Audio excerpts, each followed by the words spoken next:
बांग्लादेश में हिंदुओं पर हो रहे अत्याचार के बाद दिल्ली के नया बाजार से शुरू होकर चावड़ी बाजार, अजमेरी गेट, रामलीला ग्राउंड तक पहुंची ये बड़ी यात्रा। यह यात्रा आर्य समाज द्वारा निकाली गई। यह यात्रा स्वामी श्रद्धानंद को समर्पित थी। स्वामी श्रद्धानंद ने हिंदुओं के पुनरुत्थान के लिए बहुत काम किया था और उन्हीं की पुण्यतिथि के अवसर पर यह यात्रा निकाली गई। स्वामी श्रद्धानंद ने हजारों हिंदुओं के घर वापसी करवाई, जिन्हें जबरन दूसरा धर्म तलवार के बल पर अपनाने को मजबूर किया गया था। उन सबको हिंदू धर्म में वापसी करवाई। साथ ही स्वामी श्रद्धानंद ने गुरुकुल कांगड़ी की स्थापना की और उनका मकसद था कि भारत एक संपूर्ण हिंदू राष्ट्र बने। आर्य समाज दिल्ली के प्रधान जोगिंदर खट्टर व दिल्ली से विश्व हिंदू परिषद के पदाधिकारी विनोद बंसल ने इस बात पर जोर दिया कि भारत सरकार को बांग्लादेश में हिंदुओं पर हो रहे अत्याचार पर हस्तक्षेप करना चाहिए। जब किसी मुस्लिम को लेकर बात आती है तो सभी मुस्लिम राष्ट्र एकजुट हो जाते हैं।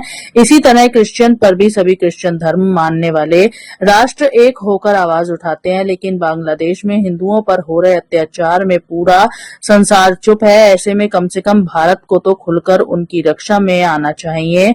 इस यात्रा के आयोजकों ने और क्या कहा, यह भी आप उन्हीं के मुंह से सुनिए। दिसंबर 1926 को स्वामी श्रद्धानंद जी की नृशंस हत्या की गई थी अब्दुल रशीद के द्वारा।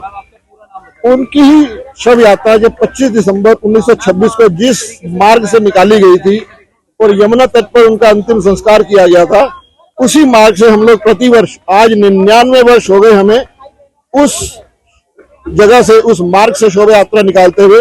और हम लोग विरोध करते हैं, हम लोग विरोध करते हैं जो किस प्रकार से जो हिंदुओं की नृशंस हत्या की जा रही है या जबरदस्ती धर्मांतरण किया जा रहा है, हम उसका पूरी विरोध करते हैं। और आर्य समाज सदैव अग्रणी रहेगा शुद्धि के लिए।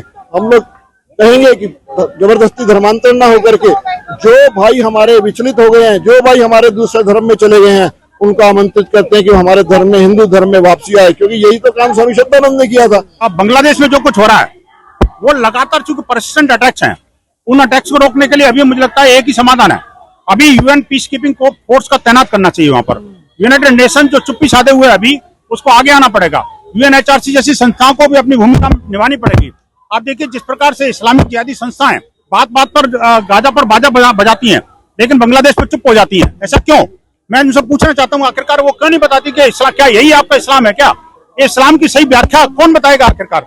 और आप देखिए कि हिंदू समाज दुनिया के किसी भी कोने में किसी भी प्रकार से प्रताड़ित है। विश्व हिंदू परिषद और आर्य समाज का संकल्प है कि हम उनको अकेला नहीं रहने देंगे।